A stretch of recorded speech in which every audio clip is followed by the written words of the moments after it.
By the way, speaking of Putin, Kadyrov disappeared, but Putin has vanished too. And this is really stirring up the internet right now. Well, first of all, there's this strange story with the congratulation with the color of the tie. There's a theory that it wasn't even a double or a triple or a Udmurt, but that artificial intelligence wrote it and created this Putin avatar. And Putin is completely absent from the public sphere right now. You say Kadyrov is shown for a second and a half, 2 quick shots, 3 claps, and that's it. On Russian television, something completely bizarre aired. An absolutely mind-boggling story. A child in kindergarten seems to be talking to Putin via video call, but only Putin's voice is present on the call. They don't even show a live Putin. What is this about? Is it more plastic surgery, a bender, Russian, traditional, New Year's, or could there be something else behind this? Well, a bender doesn't fit at all, because Putin doesn't drink. And because of that, by the way, he's not a very good person, because a good person can't not drink. That's another matter. There could be different... Oh, in which particular soul, I must genuinely ask? I am truly, truly, deeply sorry. Of course, this is connected to several things at once. That is, first of all, it's plastic surgery, without a doubt, because lately he has been looking rather bad. On one hand, his face has been heavily retouched. And on the other hand, he has a lot of accumulated problems, because after all, he's an old man. That's why he has problems with his teeth. He has kidney problems, he has prostate problems. He's got problems with just about everything. No, for a man over 70, even in developed countries, though in developed countries they do not hide it. There they simply put someone in a clinic and the person says, yes, for a while I will be out of commission, so to speak, because I have some medical issues.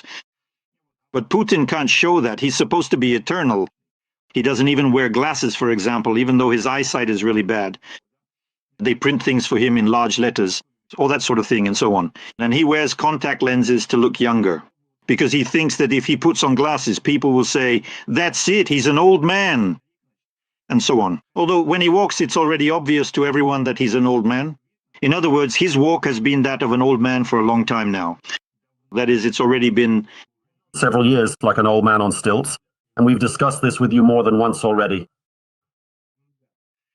Yes. And how much more overgrown it was back then. I think, by the way, that it's not out of the question. Even some kind of, I was going to say, plastic surgery. And instead of Putin, it'll be Patrushev who comes out. And so they'll swap places, and Patrushev, on the contrary, will come out in Putin's place. Because, as you see, Valery Dmitrievich Solovey told us that Patrushev made a deal with Trump, gave up Venezuela, and so on. Although all of this is absolute nonsense. Yes, complete nonsense. By the way, Patrushev has also been gone for a long time. The very last time he was seen, he was giving Putin some kind of minor medal, and after that, Patrushev disappeared completely from the public eye. He hasn't even shown up at events where he's supposed to be present, like as an advisor on shipbuilding, when they were launching some boats, submarines, and so on. So, of course, they have medical problems. Putin definitely does, without a doubt. Plus, he's a sybarite. He actually doesn't really like to work, prefers to just relax. He wound up all these loose ends. I mean, after all, he was quite actively working from October to December. We saw him almost every day at some meeting or another.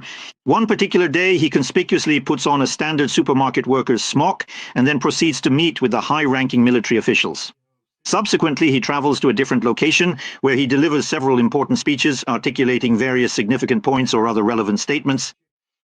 And then he tells you, well, I have to be there. Maybe for once he went somewhere to ski, but he can't go to Courchevel anymore.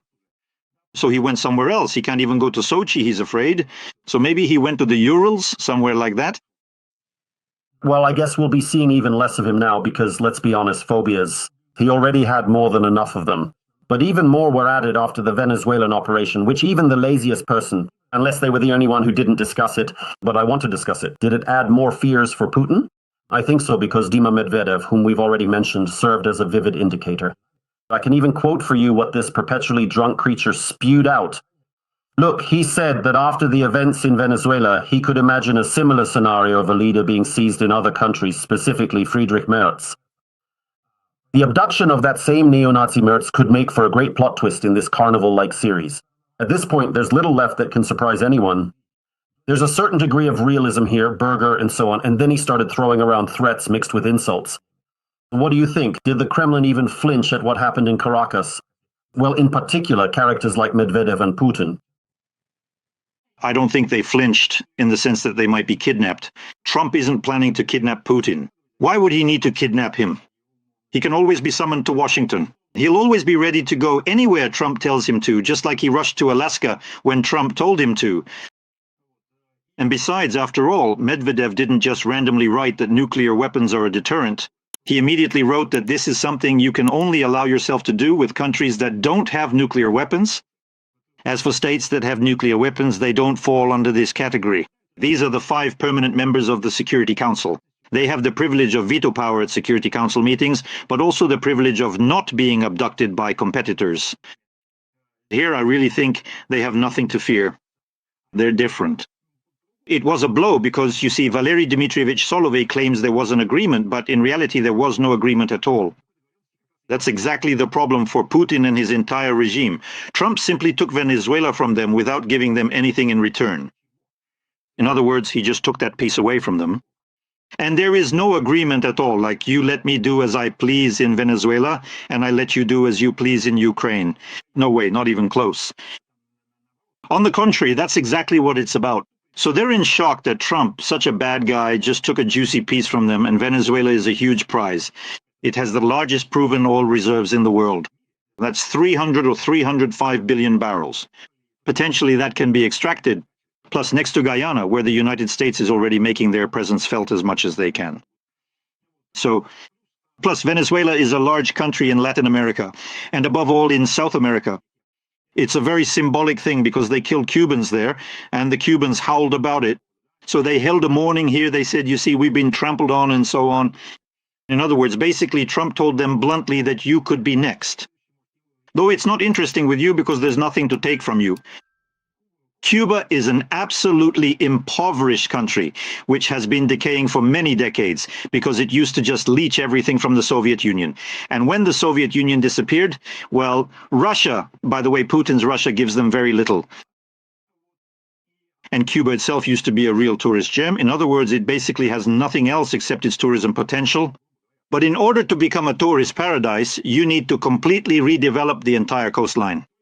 But with Trump, they could have come to an agreement. You know, it's like when someone suggested the idea that America could take Gaza and turn it into the pearl of the Mediterranean, and so on and so forth. Kumba could have made a deal with America in exactly that way. That is, she could have said, we take back everything we said. Enough of this communism, we're becoming an American appendage. But we want to live, so to speak, in comfort, because this would simply be a paradise for American tourists. They would build a huge number of hotels here. It's all very close to America. It's convenient. It's nice. It's warm. It's beautiful. So basically, if you were to redevelop all of Cuba, it would be a huge, highly desirable piece of real estate. Just imagine how much could be made. If we're talking about gas, that's just a few square kilometers in the dozens. But Cuba is still a big island. Just imagine how much could be built there. There could be haciendas, 5-star hotels, 4-star hotels. There's almost nothing you couldn't build there. Because Cuba will never be able to do anything else. It will never work out. They don't know how to work. They don't want to work. And so basically they languish in their poverty, stuck in their sluggish communist ideology, because it has shown that in reality they can't accomplish anything, but at the same time they don't want to give up their principles either. That's why they prefer to live in poverty and beg. Somewhere, somehow, they still have some fairly strong ones left. Sometimes it's the intelligence services, because even Maduro was guarded by Cubans and his repressive apparatus was organized by them. The Cubans. So that's the story with Latin America. And Putin lost all of that because, in fact, 2 years ago, Patrushev made a special trip around Latin America. He went to Cuba, to Nicaragua, and to Venezuela. Basically, he traveled through Cuba and then to Nicaragua. And in Nicaragua, he gathered 5 countries that wanted to immediately align themselves with Russia. So you also have to add Bolivia, Peru, and maybe Bogota to that list.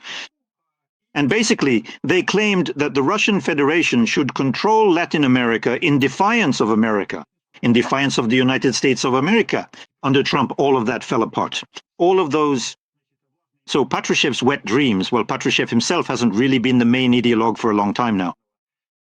But those who remained after him, they still have those wet dreams. Because, by the way, Solovey himself was saying that Prigozhin didn't actually die, but is in fact in Venezuela, bathing his tired feet in wonderfully warm waters and leisurely drinking all sorts of delicious cocktails, including refreshing margaritas, with many beautiful and captivating women, Latin American women. But there really were very serious connections there, military ones. The Russian Navy would regularly dock there. At that time, they were supplying and selling weapons, some kind of weapons. And there was a huge amount of drug trafficking going through Venezuela. Organized, among other things, with the help of the Russian Federation, which partly transported it to Africa and from Africa onto Europe and so on. So in reality, Russia lost a very significant piece, and that left them stunned. And it happened mainly because they simply lost it without getting anything in return. Putin, in fact, even before all this happened, if you pay attention here, Trump as well, after all, this operation was planned for December 25th. But on December 25th, Putin was still somewhere out there doing something. He was, appearing on TV. But as soon as he disappeared from TV, went underground somewhere. Well, roughly speaking, they called Trump and told him, that's it. The guy is under anesthesia.